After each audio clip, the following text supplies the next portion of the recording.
di sebelah gua nih ada orang cowok pakai kaos biasa, cuma badannya tuh geringket gitu. Dia ngeliat langkah kaki gua gitu, jadi ngeliatinnya gini.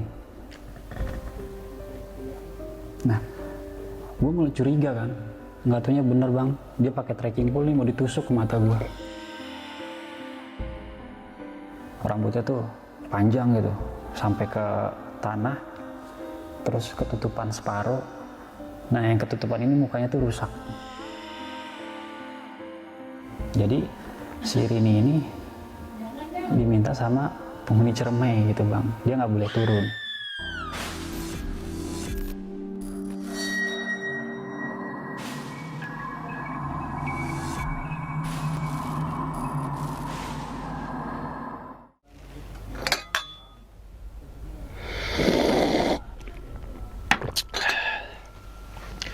Assalamualaikum warahmatullahi wabarakatuh.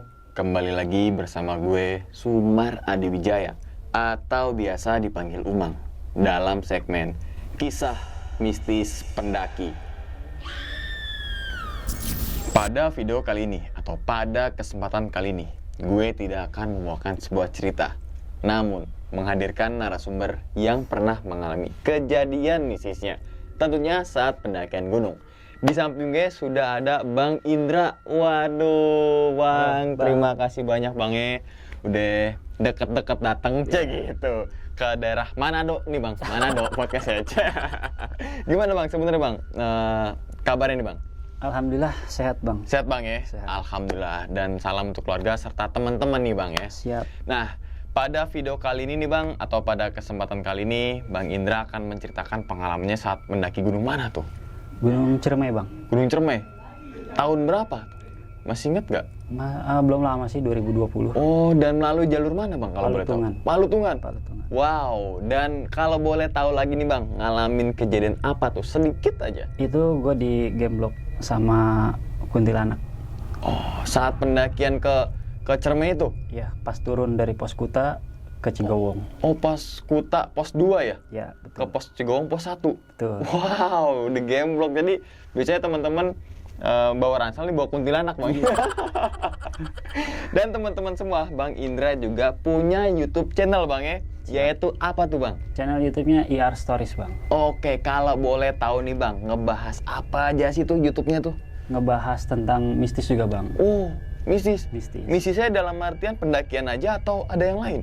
Pendakian dan urban legend juga sih. Wow, jadi teman-teman semua yang penggemar cerita horor nih Bang baik mau pendakian maupun urban legend ataupun umum, bisa langsung aja mampir ke channelnya Bang Indra yaitu IR Stories. Dan di situ juga ada pendakinya Bang Indra. Betul. Dan gak lama itu naik Gunung Lawu tuh. Betul. Saya lihat tuh. Nah, di situ juga bersama AGL Bang anak Gunung Lawu. Itu menjelaskan tuh teman-teman semua kenapa ada pos bayangan, terus ada pendopo di situ. Jadi teman-teman semua nggak cuma mendaki online aja, tapi ada nilai edukasi ataupun sejarahnya yang dapat. Betul. Itu teman-teman semua yang wajib kalian tonton tuh.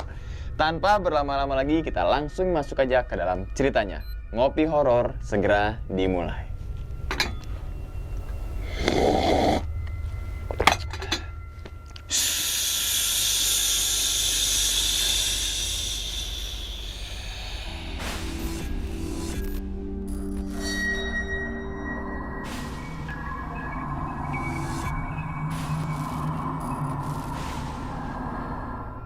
Jadi pendakian ini bang, gua lakuin itu pada tahun 2020. Bulannya gue lupa ya, antara bulan September atau Oktober gitu. Gue ikut trip nih ceritanya, karena waktu itu kan ada sepupu gue mau naik gunung. Dia baru pertama kali naik nih. Nah akhirnya kebetulan teman gue buka trip, ya udah gue ikutin ke trip itu kan. Nah pada saat sebelum melakukan pendakian ini, gue ceritanya main nih ke rumah temen. Nah teman gue ini dulu pernah ngaji bareng lah, satu majelis gitu kan sama gue. Begitu gue main ke rumahnya, dia sempat nanya sama gue kan, Ndra, besok mau naik gunung ya? Dia bilang gitu. Iya bang, mau naik gunung mana? Gitu. Dia bilang, terus saya nggak bisa ngabarin dong, nggak bisa ngubungin. Ya terus gue bilang kan, ya namanya di gunung nggak ada sinyal bang, gue gituin. Nah tiba-tiba teman gue ini ke belakang gue nih bang, megang pundak gitu. Nah terus gue tanya, ini maksudnya apa ya bang, gue gituin kan. Dia bilang nggak apa-apa, cuma buat komunikasi aja, kata dia gitu. Jadi pada saat itu tuh dia kayak nitipin sesuatu gitu loh bang. Ke ente bang ya? Iya, jadi buat komunikasinya dia gitu. Singkat cerita, pas di hari H, kumpullah kita di stasiun Bekasi nih. Kumpul di stasiun Bekasi, begitu di kendaraan, teman gue itu WA gue nih. Dia nanya, Ndra, di situ ada orang Bali, kata dia gitu. Terus karena gue nggak tahu kan namanya di situ kan banyak orang, namanya trip ya, gue nggak kenal gitu kan. Gue bilang nggak tahu deh bang, emang kenapa? Temen gue ini bilang, kok saya ngeliat yang Bali ya gitu. Yang Bali itu jadi kayak leak gitu loh bang. Nah terus ya udah nggak apa-apa bang kalau emang nggak ngeganggu, gue bilang gitu kan. Nah singkat cerita kita sampai di base camp nih, itu sekitar jam 12:30 malam. Sampai kita di base camp, nggak lama kita prepare barang di base camp, beresin gitu kan. Terus gue ke toilet nih. Toilet di belakang base camp itu kan ada tiga ya bang ya. Nah di depan toilet itu ada salah satu peserta trip nih, cewek. Namanya gue samarin namanya Rina gitu ya. Gue tanya dong, Mbak nggak ke toilet? Nggak apa-apa abang duluan aja, kata dia gitu. Jadi toilet yang kosong ini yang tengah sama yang sebelah kanan nih, yang sebelah kiri ada orangnya gitu kan. Ya udah akhirnya gue masuk ke sebelah kanan bang. Begitu gue masuk ke toilet sebelah kanan, gue denger di toilet yang tengah ini itu kayak gayung nyiram air gitu, ber gitu kan. Gue pikir oh si mbak tadi kali masuk gitu kan. Begitu gue keluar nggak ada bang, nggak ada orang, bahkan di toilet yang sebelah pun udah nggak ada. Akhirnya gue sempat nanya kan ke si mbak itu, mbak tadi ke toilet yang tengah? Enggak kok, ke toilet yang pinggir. Nah kebetulan si Rina ini tuh katakanlah indigo gitu loh bang. Jadi dia nggak mau masuk ke toilet tengah itu karena ada kuntilanak lagi duduk di baknya itu. Jadi baknya itu kan keramik gitu, dia duduk tuh di atasnya. Jadi itulah dia kenapa nggak mau masuk situ gitu kan. Akhirnya anak-anak pada tidur nih karena besok kan mau trekking gitu kan. Anak-anak tidur, gue nggak bisa tidur bang. Gue bikin kopi ya kan, gue ngopi sendiri. Nah di saat pas gue lagi ngopi itu ada kakek-kakek tuh dari arah belakang. Jadi kan gue kayak di luar base camp gitu kan, kayak aula gitu. Dari belakang gue datang. Terus si kakek itu cuma bilang, nak besok kamu naik gunung harus hati-hati. Dia cuma bilang gitu. Dan gue nggak tahu namanya itu siapa. Dia pakai kayak baju caping gitu kan. Ya udah, gue pikirnya kan namanya naik gunung ya kita harus hati-hati gitu kan. Sampai pagi gue nggak tidur. Begitu kita packing, selesai sarapan, pas mau berangkat, si Rina ini dia kayak orang sendawa gitu, kayak ada interaksi gitu lah. Oh kayak gitu suaranya. Tapi ya kalau gue mungkin paham ya, ini kayaknya bukan sesuatu yang biasa gitu. Tapi teman-teman yang lain kayak panitia ngiranya tuh kayak masuk angin gitu kan. Dikasihlah obat angin segala macam. Akhirnya begitu itu kelar, kita lanjut nih trekking. Itu sekitar jam 9 atau setengah 10 lah, karena kan dicek dulu kan. Kita jalan, nah itu kepisah tuh bang. Si Rina itu di depan gue gitu, jadi gue jalan di belakang sweeper. Nah kebetulan pada saat itu gue jadi ketua kelompok. Di kelompok gue ini ada yang namanya si Rini gitu. Nah si Rini ini itu pas di habitat lutung itu kakinya cedera. Akhirnya yang estimasi kita itu harusnya jam 12 makan siang itu di Cigowong. Akhirnya kita di pertengahan Cigowong bang, jam 12 itu. karena kakinya si Rini sakit gitu kan. Jalanlah kita pelan-pelan, jalan 10 langkah berhenti, 10 langkah berhenti, dan si Rini ini juga nggak mau makan gitu. Ya udah, karena dia ini anggota gua gitu kan, ya udah akhirnya gue backup lah gitu, sama panitia juga, ada panitianya juga gitu. Gue jalan, nah begitu jalan ketemulah sama si Rina gitu. Nah si Rini ini sempat dipegang sama si Rina itu bang, dipegang. Pas gue lihat kok kayak lagi netralisir orang gitu kan ya. Akhirnya panitia ini lanjut nih jalan ke depan karena dia harus diriin tenda gitu kan. Akhirnya gak lama panitia ini jalan, tinggal 2 orang panitianya, tadinya ada 4. Begitu kita jalan sampai di Cigowong itu asar jam 4, sekitar jam 4 gitu kan. Di situ gue ngebreak, gue ngisi air itu 6 botol lah, 6 botol gede gue isi.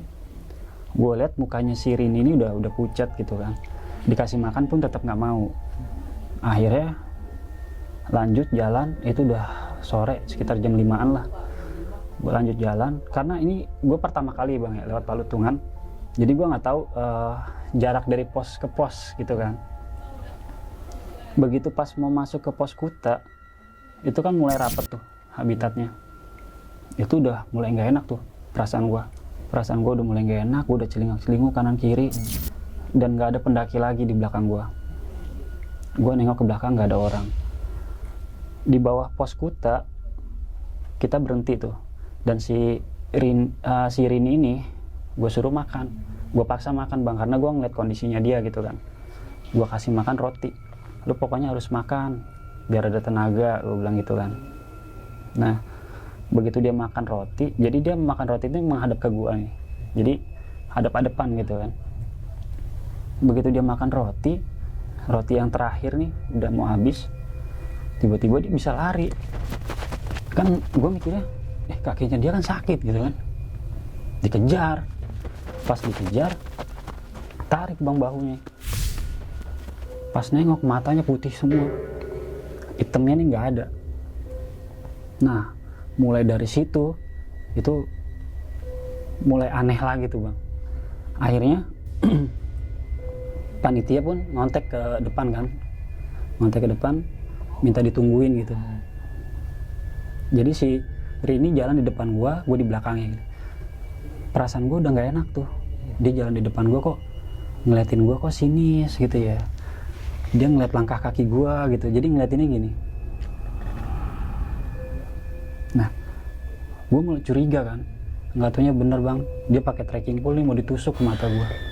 Jadi ditarik gini, hampir kena mata gua. Jadi karena pas gua udah mulai nggak enak, gue mulai ngejaga jarak tuh bang. Gue mulai ngejaga jarak, nggak tahu ya bener trekking poolnya dia naik tuh ke muka gue. Matanya langsung ngeliatin gue tuh sinis banget. Wah ketempelan nih gue bilang. Akhirnya di situ kita break lagi, terus dikasih makan gitu kan, dikasih cemilan. Gue sambil baca-baca gitu, gue khususin lah ke dia gitu. Dia pun bercandanya pun aneh gitu, ketawa-ketawa yang sinis ya, pokoknya ketawanya tuh bukan ketawa manusia gitu. Lanjut nih jalan sampai di Pangoyangan Badak. Nah sebelum di Pangoyangan Badak kita kumpul lagi nih, ketemu lagi sama si Rina ini. Sampai di Pangoyangan Badak gue bilang break dulu ya, maghrib. Pas emang maghrib tuh bang. Akhirnya pas kita ngebreak nggak lama hujan langsung hujan deras. Akhirnya kita bikin flashlight kan, bivak. Kita berteduh di bawah bivak, nyalain kompor, bikin kopi buat ngangetin badan. Nah gue jadi jongkok di bivak itu di pinggir, di ujung samping gue ini si Rini itu bang. Gue sama Rini ini nggak ngobrol apa-apa gitu, tapi dia pun sama ngelihat pada saat itu gitu. Di sebelah gue nih ada orang cowok pakai kaos biasa, cuma badannya tuh ngeringket gini, kayak orang kedinginan gitu. Mukanya tuh putih banget, lebih dari pucat kali ya. Nah gue pikir kok ada pendaki gitu kan. Dan si Rini ini bilang, kok ada orang kok didiemin aja sih gitu. Karena gue dengar omongan dia kayak gitu, gue bilang, udah jangan diomongin, gue bilang gitu.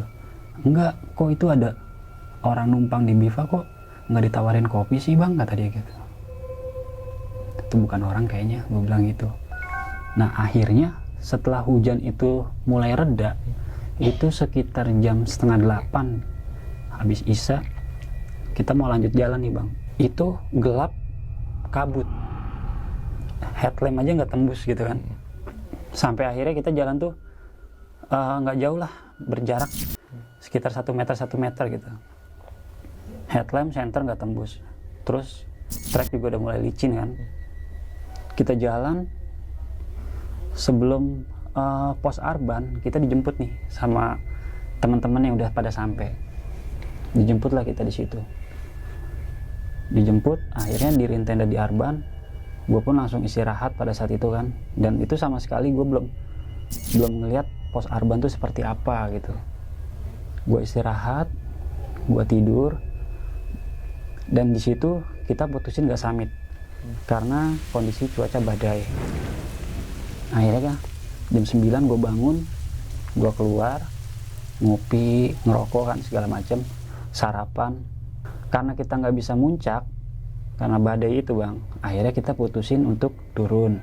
Begitu kita mau turun, lagi beres-beres alat masak, beres-beres tenda nih. Nah tiba-tiba si Rina ini kesurupan, dia ketawa, dia ngejerit gitu kan. Nah langsung si Rini ini refleks ngeliat ke si Rina itu. Nah di hati gue tuh langsung, wah kayaknya targetnya bukan dia tapi si Rina bang gitu. Nah akhirnya di situ gue jagain dia kan. Dan yang kesurupan ini itu udah ditangani lah sama panitia, dibacain doa segala macam gitu. Begitu dia udah mulai sadar, barulah kita langsung buru-buru turun nih. Begitu turun itu panitia pun langsung nyuruh gua lagi pada saat itu. Dia bilang, Dra, tolong backup ya. Gua kan nggak paham gitu kan. Siapa bang? Itu si Rini, dia bilang gitu. Takut di pos kuta, kata dia gitu. Karena pada saat itu panitia ini bareng sama gua gitu. Akhirnya ya udah bang, gue jagain. Nah gue jalan di belakangnya si Rini ini bang. Begitu jalan sampai pos kuta itu, wah merinding parah tuh gue pada saat itu bang. Yang gue takut cuma si Rini ini lari lagi gitu kan. Gue jagain di belakangnya, di depannya temen gue gitu. Nah sampai kita di pos Cigowong maghrib nih. Sebelum maghrib lah pokoknya sekitar jam 5:30 kita ngebreak di situ. Nah pas di situ, jadi pada saat itu, pada trip itu ada 3 anak indigo bang, pada saat itu. Jadi sebenarnya si Rini pun dia bisa ngelihat gitu kan, si Rini, dan ada lagi satu Mbak Ulan. Tapi memang dia pada saat di trekking dia jalannya di depan gitu. Nah si Mbak Ulan ini lagi minum kan, karena pundak gue tuh berat gitu kan. Akhirnya gue minta air nih sama si Mbak Ulan ini. Gue bilang gini, Mbak, saya minta air dong. Tuh bang, ambil aja, kata dia. Tapi si Ulan ini nggak mau ngeliat ke gue bang. Nah akhirnya gue langsung to the point lah, gue nanya sama dia, Mbak Ulan, ini apa sih emang di belakang saya? Begitu pas dia noleh ke muka gue bang, si Ulan langsung teriak, astagfirullahaladzim bang, dia bilang gitu. Kenapa sih mbak? Itu ada yang naik di badan lu. Naik gimana? Itu langsung dicontohin sama dia lagi begini. Terus gimana? Gue gituin kan. Itu dari mana bang? Nggak tahu, gue mulai begini tuh dari pas sebelum pos kuta malah, gue bilang itu. Akhirnya gue menyingkir tuh bang dari teman-teman kan. Gue menyendiri, gue baca doa ya kan, sama keyakinan gue lah pada saat itu. Alhamdulillah udah entengan nih badan gue kan. Nah akhirnya setelah maghrib sekitar jam 6:30 kita mau ngelanjutin perjalanan. Ada interaksi lagi nih si Rina ini. yang tadinya kesurupan di Arban interaksi lagi di Cigowong, dia sendawa lagi, wah gitu. Jadi orang-orang di situ tuh udah paham kalau dia sendawa seperti itu, wah pasti ada yang nggak beres nih gitu. Akhirnya kata panitianya, udah pada jalan duluan aja, biar ini ntar di backup sama panitia gitu kan. Nah gue jalan di depannya si Rina nih, gue jalan depan gue si Rini. Begitu gue jalan, si Rini kakinya kambuh lagi nih, sakit, jalan lagi sakit lagi. Nah pas pada akhirnya itu sebelum sebelum yang ada warung, kalau nggak salah itu kan ada jalan bertangga batu gitu, kita berhenti di situ. Itu ada interaksi lagi tuh si Rina ini, dia sendawa lagi. Nah tapi yang anehnya, begitu dia sendawa itu gue langsung muntah kayak orang masuk angin, emang muntah nggak keluar. Nah akhirnya gue ditanya sama panitia kan, Ndra lu kenapa? Nggak apa-apa bang, badan gue kayaknya nggak enak aja nih, gue bilang gitu.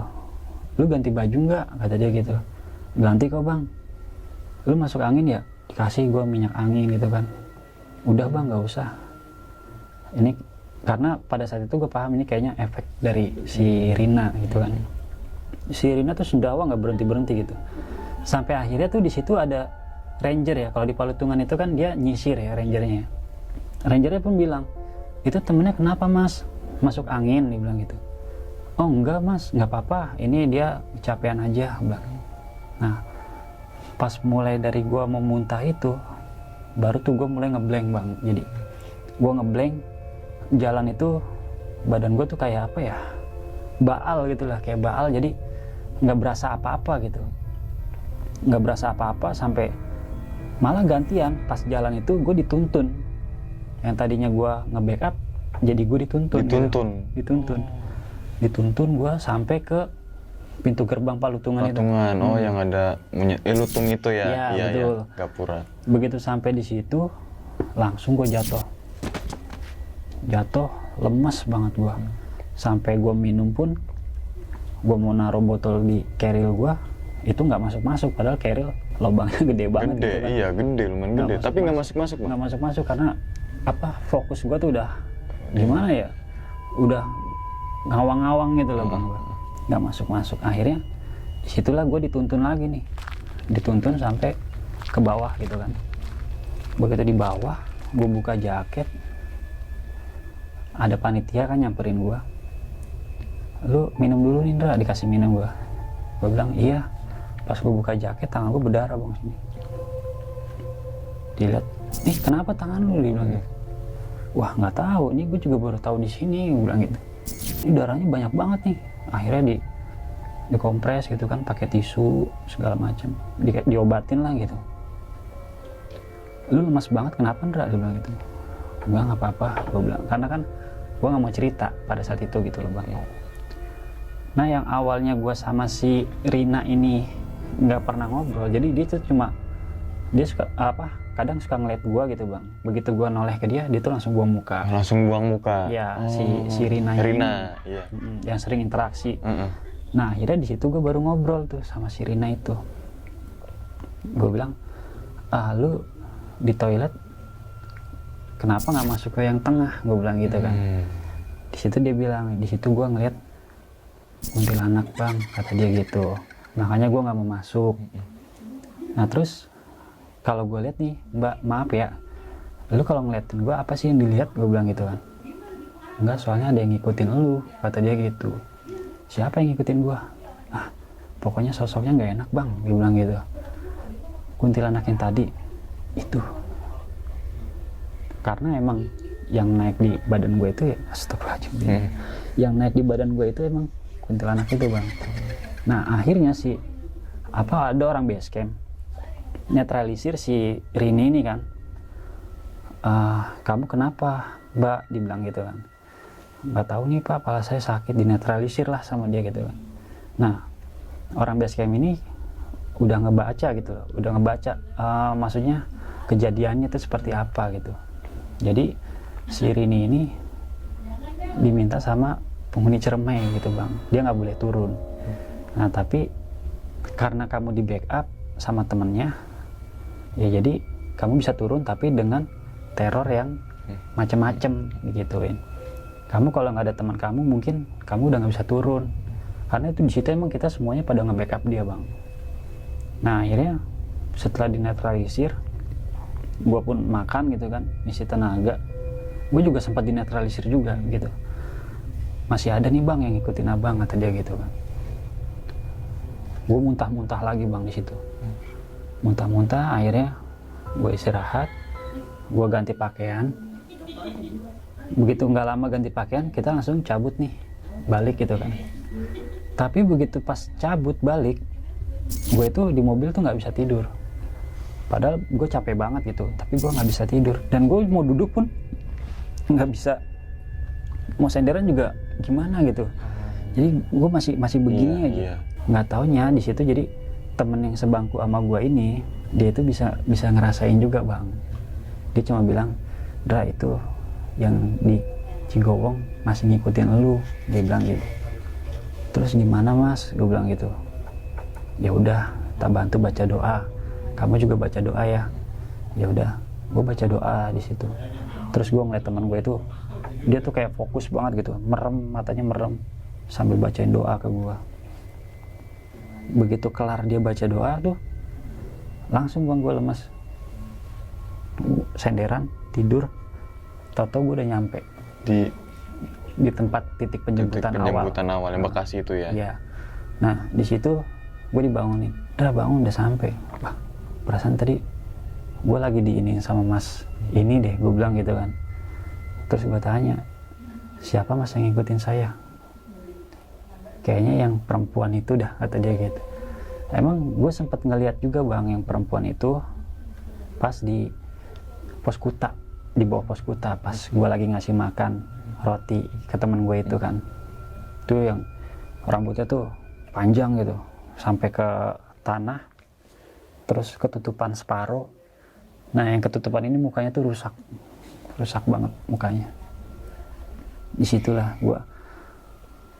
Dan cuaca sebelum kita naik, bahkan setelah kita naik itu cerah, nggak hujan sama sekali. Tapi kenapa pas naik malah hujan ya? Badai. Malah badai ya. Nah jadi temen yang sebangku sama gue ini, dia sebelumnya tuh udah komunikasian sama si Rini ini bang. Jadi dia ini bawa minuman gitu. Pas mau naik itu dia bawa minuman. Ya ini sih ya entah karena ini penyebabnya atau apa gitu ya. Dan di situ ada yang bawa semacam kayak pegangan gitulah. Gitu. Oh iya. Nah, yang ya jimat lah ya jatuhnya lah ya. Nah itu kalau menurut gue sih yang leak tadi itu loh, yang Eyang Bali itu gitu. Jadi kayak kita tuh kayak nantang yang ada di sana gitu loh. Udah bawa minuman, terus bawa kayak gituan juga bang. Naik kita jadi begitu naik dan turun nggak habis-habis tuh kita diteror kayak gitu bang.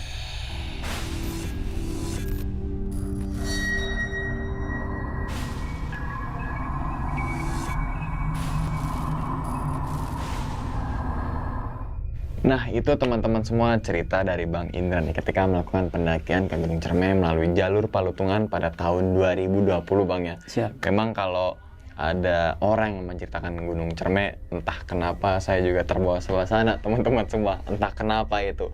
Tapi ternyata usut punya usut, atas kejadian teror, atas cuaca yang bisa dibilang badai Bang ya, ada sebabnya Bang ya. Betul. Mungkin Bang ya, mungkin. Karena kan kalau sudah jelas teman-teman semua ketika kita melakukan pendakian nggak boleh bawa minuman keras gitu kan, dan lain sebagainya, bisa dibilang melanggar aturan secara tertulis lah gitu kan. Mungkin ini kan bisa dijadikan untuk pelajaran Bang ya. Betul. Jangan ditiru gitu kan. Dan tapi ini pengen nanya nih Bang, masalah yang ngikutin perempuan itu tuh Bang, yang ngikutin abang tuh Bang ya. Bahwasanya kan dari Kuta bawah lagi ada tuh ya. Dari situ tuh Bang, abang ngerasa dari Kuta ke sampai Cigowong tuh ngerasanya apa ya, ada hal aneh kah di punggung gitu, sampai kan akhirnya kan si Mbak Rina ya, Iya. yang lihat Oh, Mbak Ulan. Oh, Mbak Wulan gitu Iya. kan? Jadi- Yang ngasih tahu Sebelum Kuta, Bang. sebelum Kuta. Sebelum Kuta itu, emang kita di pos Kuta itu udah nggak ngebreak lagi, langsung Bablas ke Cigowong. Ya, karena gue juga antisipasi hal pas pada saat naik gitu kan. Nah, sebelum Kuta itu, di saat pas si Rini ini di depan gue udah mulai celingak-celinguk gitu kan, ngeliat kanan kiri, bahkan ke atas gitu kan. Di situ gue udah mulai, badan gue kok ngebongkok gini gitu kan ya, berat. Nah, akhirnya pas di Cigowong itu lah gue nanya sama si Wulan itu. si Wulan ya, Mbak Wulan itu, dan ternyata ada yang ngikutin. Iya. Gitu kan. Tapi selain itu kan ada yang kesurupan, Bang ya. Iya. Kesurupan bahwasanya kan kalau orang yang nggak bisa ngelihat nih ya, kalau ada orang sendawa mungkin masuk angin. Iya. Sama, wajar lah, hal lumrah lah. Tapi kalau di sisi yang lain yang bisa dibilang ngelihat hal-hal seperti itu, wah ini ada sesuatu nih, Bang ya. Betul. Dan abang tahu nggak sih, Bang, yang sebenarnya dia tuh yang masukin tuh siapa gitu? Jadi dia tuh yang masuk tuh ya sebenarnya sih yang balinya itu, Bang. Oh. Jadi di saat ada yang mau masuk ke si perempuan itu, dia langsung ngeprotek gitu. Baru nangkap nih. Gitu. Oke, baru nangkap Jadi nih. dia bentrok gitu, Bang. Makanya pada saat itu ya udah gua biar panitia aja itu yang ngurusin, tapi justru malah gua lebih ngurusin si Rini. Rini ya. Tuh. Oh, ternyata baru kejawab tuh teman-teman. Kenapa si Mbak Rina itu ya kayak sendawa, kayak muntah gitu tapi nggak keluar, Bang ya. Betul. Ternyata bukan masuk angin, tapi ada sesuatu benturan energi lah, Bang ya, bisa Betul. dibilang. Karena ada yang masuk tapi yang dalam diri itu ngeprotek biar nggak ada yang masuk, akhirnya ke fisiknya. Gitu teman-teman semua. Dan kemudian baru sampai di tempat base camp nih, Bang ya. Itu kan abang ketemu tuh sama bapak-bapak tuh. Iya. Bahwasanya ya hati-hati kalau naik gunung. Saat itu perasaan abang tuh mikirnya itu beneran orang atau memang ada notis sesuatu gitu? Karena kan gini, Bang, pada saat itu gua emang namanya pasti kondisi capek kan. Kita habis perjalanan gitu. Tuh. Awalnya gue pikir ya mungkin halusinasi gue gitu loh, Bang. Gue ngopi sendirian, tapi teman gue itu ngelihat gue ngobrol gitu loh. Nah, Yang teman gue nyuruh tidur, "Dra, tidur, besok tuh treknya lumayan loh," bilang gitu. Tapi dia ngeliat gue tuh ngobrol gitu, makanya teman gue pun sampai nanya tuh, "Lu semalam begadang sama siapa?" Dibilang gitu. iya, karena ya bisa dibilang bukan itu ya, Bang ya. Karena yang tadi temennya Bang Indra nggak ngelihat, dan ngeliat Bang Indra ngobrol sama yang nggak ada orangnya gitu, ngobrol sendiri lah bisa dibilang. Oke. Nah di situ, tapi seingat gue cuma nanggepin tuh, iya cuma gitu doang, gitu loh. Jadi udah gue nggak nanggepin lagi karena yang secara gue yang lihat pada saat itu ya, Bang. Jadi dia cuma nyampein pesan, besok naik hati-hati. Begitu gue jawab iya, dia langsung pamit. Gitu. Tapi teman gue tuh ngeliat gue ngobrol lama, malah sampai nggak tidur gue. Oh, tapi yang Bang Indra rasakan cuma iya aja kan? Iya. Sampai akhirnya si beliau itu nggak pergi lah ya, nggak tahu kemana. Dan terus juga yang ini, Bang, yang hampir mata yang ketusuk sama trekking pole tuh, Bang. Abang nanggepinnya ini bener si Mbak itu atau bukan? Udah Di bukan? saat dia ditarik bahunya, matanya putih semua, itu udah bukan dia, Bang.